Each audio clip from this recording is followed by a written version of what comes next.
Before this video starts, I'd like to say a quick word from our sponsor. It's me. I sponsored the video. Let's get back to the video. Hello everybody, my name is Lime, and I'm not sure if you guys know this about me, but I love time travel stories and I felt like talking about my favourite ones. Hope you guys enjoyed the video. The first thing I'm going to be talking about is Back to the Future. In the Back to the Future movies, we follow this slacker teenager called Marty who hangs out with his scientist Doc. And one day, Doc wants to show Marty something. It ends up being a time machine. After Doc explains how it works, he gets attacked by Libyans and he dies. Marty jumps in a time machine and escapes to 1955. While in 1955, Marty goes to the diner and tries to get Doc's address. He gets it, but not before bumping into his dad. Marty doing this makes his mum fall in love with him. This means that Marty will never be born, and the rest of the movie, Marty is trying to get his parents together so that he can be born.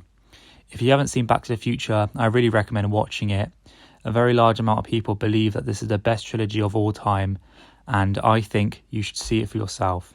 Next, I thought I'd talk about some time travel anime. Surprisingly, there isn't many time travel anime out there, but when they do it, it is done great. That is the next thing I'm going to be talking about. ReZero is a bit like Groundhog Day, but the difference is our main character Subaru gets checkpoints when he does life correctly for that turn. When the anime starts, we see our main character Subaru in a convenience store reading some manga.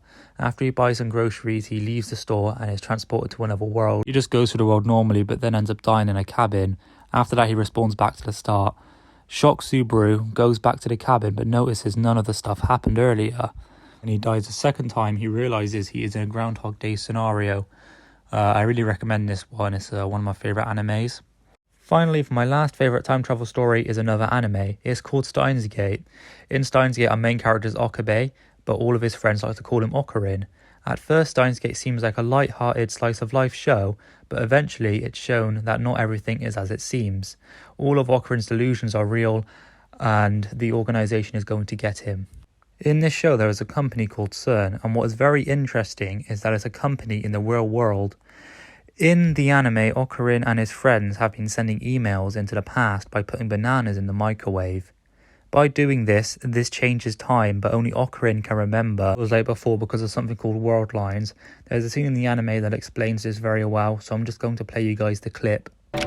You have to let go of this idea of time as a single line moving from past to future. It's actually comprised of infinite lines all running parallel. We call these world lines. Let's say, for example, someone murdered you. By traveling back in time to prevent it, I create two divergent worlds. One where you're killed, one where you're not. The same basic idea is true of all such actions. The traveler splits off to a different world line. Contrary to your beliefs, time is not a river flowing from past to future in an inexorable current. For example, let's say I go back in time and kill somebody we'll call A. Doing so will lead to an alteration of what is known as the divergence number, and the world line will shift to a universe without A. When a world line shifts, people's memories are changed accordingly. So, memories of the world in which A continued to exist are nullified and overwritten with memories of a world line in which his life was cut short by my actions.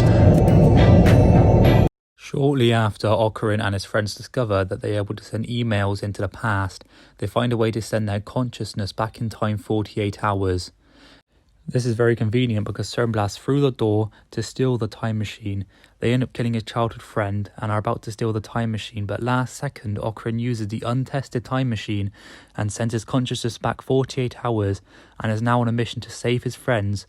Also, I forgot to mention that he has to stop World War III from happening and save the world. Anyway guys, I hope you enjoyed the video. This was actually my first ever scripted video. Anyway, sorry for the lack of uploads. This one took a while.